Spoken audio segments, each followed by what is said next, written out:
মই আজিলৈকে প্ৰতিযোগীভাৱে যিসকল মঞ্চত উপস্থিত হ'লোঁ তাৰ লগত হোৱা আলোচনা চক্ৰত মিলিত হৈ এই মঞ্চৰ শলাখনৰ তথা এই ভাওনা মঞ্চৰ মণ্ডলক হওক বা যিকোনো বিষয়ক লৈ যিখিনি বস্তু মোৰ নজৰত আহিল তাক লৈ পিনি মই মাত্ৰ মোৰ নোট ডাউন কৰি গ'লোঁ। কিন্তু আপোনালোক সকলোকে জনাওঁ এই বিচাৰ প্ৰক্ৰিয়াত মাৰ্কিঙৰ ক্ষেত্ৰত মোৰ কোনো নাই আৰু জ্যেষ্ঠজনে সকলোখিনি কৰি আৰু সুন্দৰভাৱে এটা ফলাফল ৰাইজলৈ আগবঢ়াই দিলে। আৰু এইকাৰণে ভাল লাগিলে এই বিচাৰ প্ৰক্ৰিয়াটোত ইয়াত উপস্থিত থকা প্ৰত্যেকজন বিচাৰক কিন্তু এসময়ৰ প্ৰতিযোগী। গৌতম দাৰ পৰা আদি কৰি বৰ্তমানৰ আমাৰ নিজলৈকে আমি বৰ্তমানেও প্ৰতিযোগী। গৌতম দাহঁতৰ পৰা আমি শিকিলোঁ আৰু বৰ্তমান একেখন মঞ্চতে আমি আলোচনা চক্ৰত মিলিত হৈ এটা ৰিজাল্ট ইয়াত ওলালে। হয়তো কাৰোবাৰ মনোপুত হ'ব, কাৰোবাৰ নহ'ব, কিন্তু বুকুত হাত থৈ এইটো ভাগে ক'ব পাৰোঁ যে যি ৰিজাল্ট আহিছে সেই ৰিজাল্ট কিন্তু সম্পূৰ্ণ শুদ্ধ। এইটো কিন্তু বুকুত হাত থৈ ক'ব পৰা সাহসখন এই গুৰু আসনৰ মুখত ৰৈ কৰিছোঁ। যিহেতু মই বৰ্তমানেও এজন প্ৰতিযোগী, সেয়ে প্ৰত্যেক প্ৰতিযোগীৰ সুখ দুখ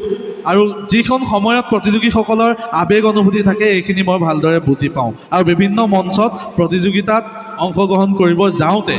যদিও নিজে বিশেষ অভিনয়ত প্ৰতিযোগিতাখনত অংশগ্ৰহণ কৰিব গ'লে মই বৰ বেছি অভিনয়ত সোমাই নপৰোঁ, যিহেতু পৰিচালনাৰ দায়িত্ব থাকে, অভিনয়ত সোমালে কিছু অসুবিধা হয়। তথাপিও এটা দল পৰিচালনা কৰোঁতে প্ৰতিযোগিতাখনত কিদৰে কষ্ট কৰা হয় সেয়া মই বাৰুকৈ অনুভৱ কৰিব পাৰোঁ। আৰু এই আসনখনৰ পৰা যেতিয়া গোটেই বিষয়বস্তুখিনি দেখিলোঁ বহুত ভুলো আমাৰ চকুত আহিল, বহুত শুদ্ধও আহিল, বহুত ভালো লাগিল, বহুত বেয়াও লাগিল। ভাল লাগিল এটা কথাই যে কণ কণ শিশুসকলে ইমান সুন্দৰকৈ ভাওনা সংস্কৃতিক আঁকোৱালি লৈ এই মঞ্চত ইমান সুন্দৰ অভিনয় আগবঢ়ালে। বেয়া লাগিল এটা কথা যে শিশুসকলক কিন্তু প্ৰতিযোগিতা ভাওনা এনেকৈ কৰিব লাগে, এনেকুৱা হয় প্ৰতিযোগিতাত সেইটোহে শিকালে। ভাওনা কেনেকৈ কৰিব লাগে, ভাওনাৰ মূল আধ্যাত্মিক তত্ত্ব কি সেইটো কিন্তু বহুত প্ৰতিযোগীত দেখা পোৱা নগ'ল, বহুত শিশু প্ৰতিযোগীক দেখা পোৱা নগ'ল। তেখেতলোক শিশু, তেখেতলোকে একো নাজানে, তেওঁলোকে এটা শব্দৰ অৰ্থও হয়তো বুজি নাপায়। কিন্তু আমি পৰিচালকসকলক অনুৰোধ জনাম যে তেওঁলোকে শিশুসকলক সেই বিশেষ দৃশ্য কিছুমান, বহুত দৃষ্টিকটু হোৱা দৃশ্যও ইয়াত পৰিলক্ষিত হৈ গৈছে, জনাম শিশুসকলৰ সেই দৃশ্যবোৰৰ পৰা অকণমান বিৰত ৰাখি ভাওনাৰ মূল বিষয়বস্তুক লৈ যাতে সকলোৰে উপভোগ কৰিব পৰাকৈ ভাওনাসমূহ পৰিৱেশন কৰা হওক, বিশেষকৈ শিশুৰ ক্ষেত্ৰত। অভিনয়ৰ মানদণ্ড উন্নত কৰিবলৈ যাওঁতে যাতে আমি শিশুসকলক অজ্ঞাতে বেলেগ দৃষ্টিকটুৰ বিষয়বস্তুৰ বিষয়ে যাতে তেওঁলোকৰ মনত নোসোমাওক সেইটো কিন্তু মোৰ এই মঞ্চৰ পৰা অনুৰোধ। যিহেতু শিশু ভাওনা, আমি শিশুসকলক সেৱাটো আত্মসমৰ্পণ ভাৱেৰে কৰিবলৈহে শিকাব লাগে। ধীনাধেই তাদিনা অসিতিতাক যেতে দিনা ধেই কৰি সেৱাটো কৰিবলৈ শিকাব নালাগে। যদি তেখেতলোকে গুৰু আসনখনক সেৱা কৰিছে তেনেহ'লে নিজক সম্পূৰ্ণ আত্মনিবেদন কৰি আত্মসমৰ্পণ কৰি সেৱাটো ল'ব লাগে। কিন্তু এইটো এটা ষ্টাইলত পৰিগণিত হৈছে যে অগ্নিগড়েদি প্ৰৱেশ কৰি আহিলে লাষ্টত সেৱাটো ল'ব লাগিব। সেৱাটো কিয় ল'ব লাগিব সেইটো শিকাওক, সেৱা কেলৈ ল'ব লাগে সেইটো শিকাওক। যে চবেই কৰে কাৰণে কৰিছে সেইটো তেনেকুৱা ধৰণৰ বিষয়বস্তু আপোনালোকে নিশিকাব। বাৰু সেইখিনি জ্যেষ্ঠসকলে সকলোখিনি কথা কৈয়ে গৈছে, মই অকণমান মোৰ বিষয়লৈ আহোঁ। যিহেতু পাণ্ডুলিপি, সম্পূৰ্ণ ভাওনা এখন পৰিচালনা হৈ থাকে পাণ্ডুলিপিৰ ওপৰত। পাণ্ডুলিপিয়ে যিটো কয় ভাওনাত কিন্তু সেয়াহে চলি থাকে। উপৰোক্ত বক্তা প্ৰজ্ঞান প্ৰতিম বৰুৱাই কৈ গৈছে যে আমি পাণ্ডুলিপিত হোৱা ভুলবোৰ আমি কেতিয়াও তাত যদিও ভুল পাইছোঁ, প্ৰজ্ঞানদাৰ মোৰ যথেষ্ট আলোচনা হৈছে, তাৰ মাজত কওঁ এইটো বস্তু ক'ৰ পৰা আহিলে, তেতিয়া তেখেতেও মোক যথেষ্টখিনি কৈছে, ময়ো কৈছোঁ। কিন্তু পাণ্ডুলিপিত নথকা কিছুমান কথাও কিন্তু এই মঞ্চত পৰিৱেশন হৈছে, যিটো পাণ্ডুলিপিত সন্নিৱিষ্ট নাই। তাতোতকৈ ডাঙৰ কথা, ভাওনা এভাগ কৰিবলৈ যাওঁতে ভাওনাৰ নাট ভাগহে আমাৰ আচল। যি ভাগ নাট আমি অতীজৰ পৰা দেখি আহিছোঁ, শিৰত লৈ ৰাস্তাইদি শোভাযাত্ৰা কৰাৰ পৰা মঞ্চত যেতিয়া স্থাপন কৰা হয়, ভাগৱত ৰূপে প্ৰতিষ্ঠা কৰা হয়, সেই নাটভাগক লৈ আজি বৰ্তমান গোটেই প্ৰতিযোগিতা হৈ আছে কিন্তু আমাৰ হাতত পৰা স্ক্ৰিপ্টত এনেকুৱাও পাইছোঁ যে স্ক্ৰিপ্টৰ পেজ ওলোটা স্ক্ৰিপ্টটো শৃংখলিত নহয় স্ক্ৰিপ্টটো কটা কটি কত কি নাই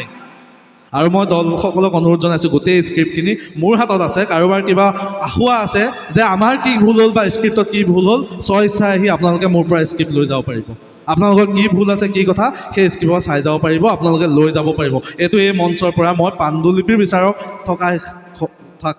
পাণ্ডুলিপিৰ বিচাৰক হিচাপে যিহেতু আছোঁ সেয়া মই আপোনালোকক আহ্বান জনাইছোঁ হয়তো আজিলৈকে কোনো প্ৰতিযোগিতাত ক'ব নোৱাৰে যে স্ক্ৰিপ্টটো লৈ যাওক কিন্তু মই কৈছোঁ লৈ যাওক কোনখন প্ৰতিযোগিতাত কোনটোৱে কিমান ভুল কৰিছে আপোনালোকৰ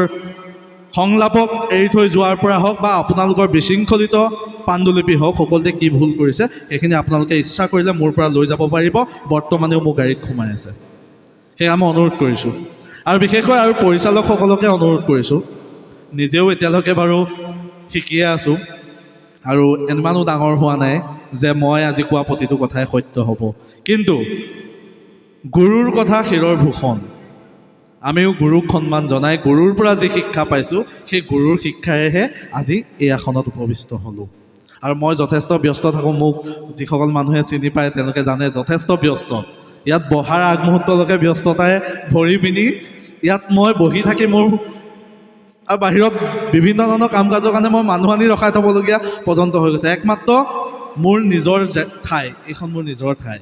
কল্পনাহঁত নিজৰ মানুহে মেটেকা অঞ্চল তথা জোলাগাঁৱৰ মানুহ সকলোখিনি মোৰ নিজৰ আপোন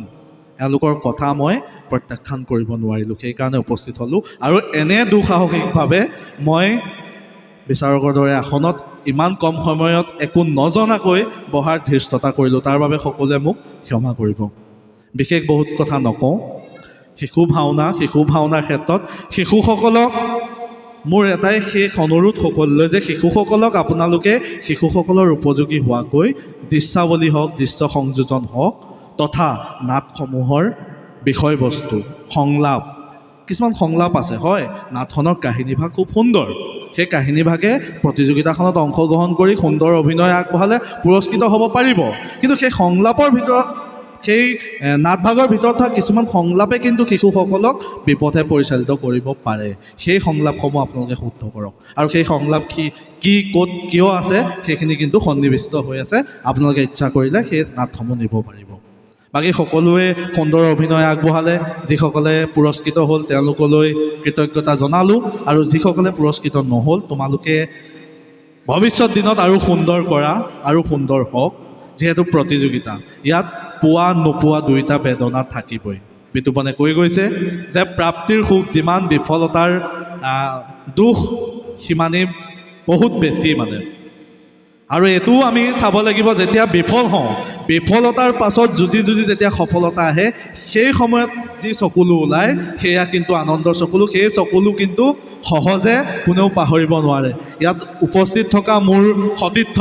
তেওঁলোকে অনুভৱ কৰিব মোৰ সতীৰ্থ ইয়াত উপস্থিত আছে সতীৰ্থসকলে অনুভৱ কৰিব 2টা বছৰ অশেষ কষ্ট নিজৰ ঘাম মাটিত পেলাই ভাওনা দল পৰিচালনা কৰি অসমৰ ইটো মূৰৰ পৰা সিটো মূৰলৈ উজতি খাই ইমানেই কষ্ট কৰিছোঁ আৰু যিদিনা প্ৰথম প্ৰতিযোগিতাৰ মঞ্চত দলীয়ভাৱে আমি পুৰস্কৃত হৈছিলোঁ সেইদিনা এটা আমাৰ দলৰ এটা ল'ৰা নাছিল যাৰ চকুত চকু পানী নাছিল আৰু সেই আনন্দ মোৰ সতীৰ্থ বৰ্তমান বাহিৰত উপস্থিত আছে এই মঞ্চত পুৰস্কৃত হৈছে তেওঁলোকে সেই আনন্দৰ অনুভৱ বুজি পাব সেই আনন্দ মই কিয় পালোঁ জানেনে কাৰণ মই বিফল হৈছিলোঁ 2 বছৰ দিনে কষ্ট কৰি বিফল হোৱাৰ পাছত সেই সফলতাই মোক আনন্দ দিছিলে কিন্তু আজি একেখন মঞ্চত থিয় হৈ ল'ৰাটোৱে চিঞৰিলে অলপ উঠিলে তাৰ পাছত সি পুৰস্কৃত হ'ল সেই আনন্দৰ সোৱাদকণ কিন্তু সি সেইকণ সময়তহে পাইছে সি বিফলতাৰ পাছত পোৱা আনন্দৰ সোৱাদ পোৱা নাই সেয়া যিসকল বিফল হৈছে তোমালোকে কোনো ধৰণে মনত দুখ নানিবা ভৱিষ্যত দিনত তোমালোকৰ ভাল হ'ব যিহেতু শিশু হিচাপে তোমালোক ওলাই আহিছা এতিয়াও বহুত দূৰ যাব সেয়েহে আপোনালোক সকলোৱে চৰণত সেৱা জনাই পুনৰবাৰ কৈছোঁ মোৰ দৰে এজন অকৃতজ্ঞই এনে এভাগি দুঃসাহস কৰিলোঁ তাৰ বাবে মই ক্ষমা বিচাৰিছোঁ সকলোৰে চৰণত সকলোৰে মংগল হওক আৰু লগতে মই ধন্যবাদ জনাব লাগিব জোলাগাঁওবাসী ৰাইজক যিহেতু আপোনালোকে ইমান এখন সুন্দৰ মঞ্চ দিলে প্ৰত্যেক দিনাই ইয়াত উপস্থিত হোৱাৰ পাছত চাহকাপ সোধাৰ পৰা শেষত যোৱাৰ সময়ত চাহকাপ খোৱালৈকে ইমান সুন্দৰকৈ আপোনালোকে অনুষ্ঠানভাগ কৰিলে, আমাকো আপ্যায়িত কৰিলে, তাৰ বাবে সকলোৱে চৰণত বহুত বহুত ধন্যবাদ জনাই আপোনালোকৰ ওচৰত সেৱা জনাইছোঁ। ধন্যবাদ।